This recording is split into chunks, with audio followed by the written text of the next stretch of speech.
Baik, selamat siang. Kembali lagi bersama saya Dr. Benny Wulur SH Makes.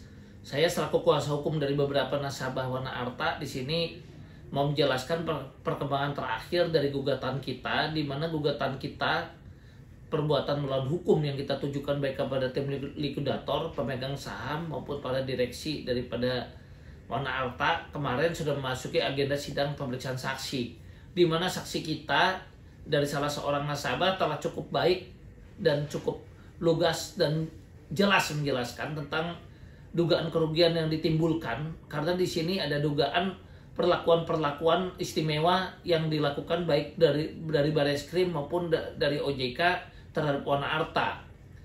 Saya bandingkan dengan Kresna, di mana Kresna AJK saat ini sudah direksinya bahkan ditahan, kemudian sudah masuk diadili di tingkat PN dan di PT pun sudah ya. Sementara di Wana Arta P21 saja belum dan tidak ada penahanan.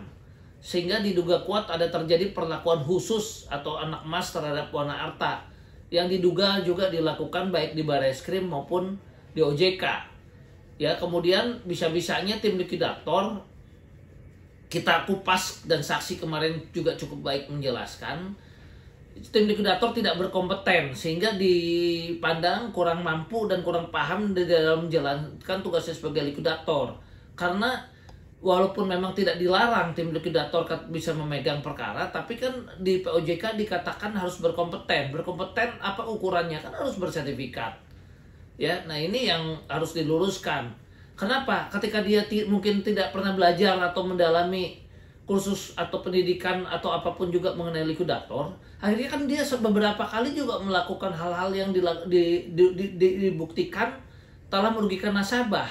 Contoh, dia menyatakan ya, diduga kuat ini menjadi merugikan nasabah, katanya yang voting dibayar, yang nggak voting nggak dibayar. Yang waktu itu akhirnya terjadi demo terhadap OJK, yang mana akhirnya OJK pun menegur. Nah, kalau dia tahu aturannya kan dia nggak bikin. Artinya coba-coba mungkin nggak paham. Karena ini yang kita jelaskan. Kemudian cara menghadapi masa segitu banyak, seorang likuidator harus punya ketenangan, tahu cara-cara berkomunikasi yang baik. Itu diajarin. Saya kan seorang likuidator, saya belajar. Ada sertifikat saya CLI, gelar saya juga ada. Ya, saya belajar dan saya salah satu penguji juga di salah satu lembaga sertifikasi ya. Untuk likuidator ini saya suka kadang-kadang kasih materi dan pernah juga jadi penguji. Nah, di situ kita tuh ajarin ya, kita ajarin cara berkomunikasi untuk menghadapi masa itu seperti apa. Nah, akibatnya apa kalau tidak bersertifikat? Ya, terjadi dugaan kelelahan dan kesalahan dalam cara berkomunikasi sehingga mengakibatkan salah satu nasabah di pengadilan meninggal. Karena waktu itu dia emosi kan, meluap-luap, uangnya nggak kembali. Tim likuidator menanggapinya juga barangkali juga karena diduga kuat tidak profesional menyebabkan kematian, meninggal ya. Ketika dia emosi terlalu ini, harusnya kalau kita belajar, kita ikut pendidikan itu ada cara-cara, stylenya, gaya bicara kita, komunikasi menghadapi masa yang banyak itu ada caranya. Jadi gini, kalau kita terlalu merasa diri pintar, merasa nggak perlu pendidikan terus langsung jalan, nah ini yang kita sayangkan. Kok bisa ya ini OJK juga pilih ya, harusnya kan dicek juga yang berkompeten, yang dia sendiri bikin aturannya. Kompeten itu apa sih ukurannya? Ya sertifikat lah mestinya, ya kan? Ya kok bisa ditunjuk padahal diduga kuat ini kan juga katanya, ya saya katanya nanti cek aja juga ada hubungan. Jadi kuasa hukum salah satu pemegang saham atau hubungan dengan Wana Arta yang sekarang diangkat jadi tim likuidator, sehingga ada dugaan secara psikologis kan ada hubungan. Kemudian salah satunya lagi juga mantan pegawai, ya kan, lengkap lah. Nah makanya di sini juga kita tanya, tim likuidator ini kan ada nggak upaya-upaya hukum melakukan gugatan perdata terhadap pemegang saham atau para direksinya untuk minta sita jaminan aset-aset pribadinya. Padahal udah jadi tersangka kan harusnya secara kerugian materi sudah terbukti. Kan nggak ada, mereka hanya upayanya membagikan aset yang ada aja, yang sampai sekarang kita terima sebagian besar nasabah itu terima cuma diduga kuat 0,28%. Tapi kan nggak ada, padahal aset yang gedenya kan dibawa larinya sama siapa? Yang waktu itu salah satu direksi sendiri mengakui katanya dibawa lari pemegang saham, ya kan, yang diduga kuat itu adalah Evelyn Manfred, kan begitu. Kan nggak ada upaya-upaya ke situ untuk menarik, adanya membagikan aset-aset yang ada aja.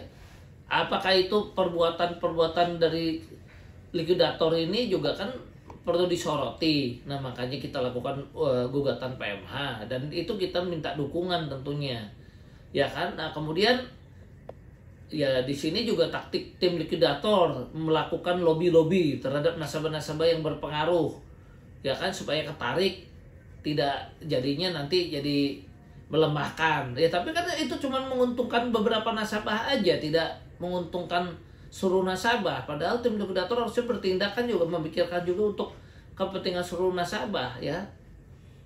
Jadi diduga kuat kan seperti itu perbuatan-perbuatannya, yang diduga kuat akibat tidak bersertifikat, tidak berkompeten, ya kan. Nah ini, nah kemudian kalau sudah jadi tersangka kan berarti patut diduga memang uangnya seharusnya ya konsentrasinya yang dibagikan dana itu tidak hanya dari dana asuransi jiwa daripada si Wana Arta ini kan, harusnya juga konsentrasi ada upaya pribadi-pribadinya ini. Nah yang lucunya lagi, OJK diduga kuat ini menganak-emaskan tidak ada perintah tertulis, nggak ada lidik, nggak ada sidik, nggak ada apa-apa juga terhadap Wana Arta gitu.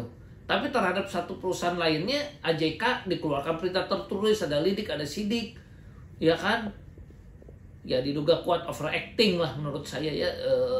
Dan yang diberitakan dari kemarin siaran pers ini juga cuma terhadap AJK saja, terhadap Wana Arta sama sekali nggak ada gembar-gembor, padahal yang jelas-jelas setelah terjadi kerugian-kerugian yang luar biasa, bahkan nilainya jauh lebih besar ya, kurang lebih 16 triliun.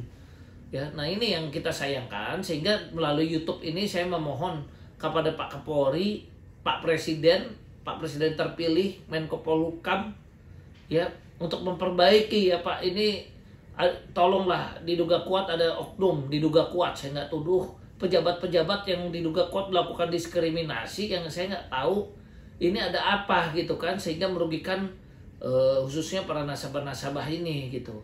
Tolonglah, kalau itu ke setiap orang sama di hadapan hukum. Pak, ini nasabah Wana Arta banyak yang sakit, ya, ada yang sakit anaknya ya, jadi perlu uang ya kan, anaknya ada yang sakit kanker, ada yang dianya sakit kanker, ada yang butuh sekali biaya untuk sekolah dan sebagainya. Sekarang jadi dengan hukum yang berlarut jadi menderita, ya, yang lanjut usia, yang uang pensiunnya segitu-gitunya. Sehingga kami mohon bantuan dan dukungannya ya, supaya para penguasa, pemerintah bisa memperhatikan kepentingan rakyat kecil ini. Ya, demikian kami mohon dukungan dari seluruh nasabah Wana Arta yang ada. Tolong dukung gugatan kami di Pengadilan Negeri Jakarta Selatan agar mendapatkan tim likuidator yang berkompeten, dan kemudian juga gugatan PMH ini mudah-mudahan juga bermanfaat bagi para nasabah-nasabah lainnya. Mohon dukung kami di PN Jakarta Selatan, dan minggu depan hari Selasa kita akan bersidang lagi, dilanjutkan dengan saksi-saksi misi dari kita. Sekian dan terima kasih. Salam sehat.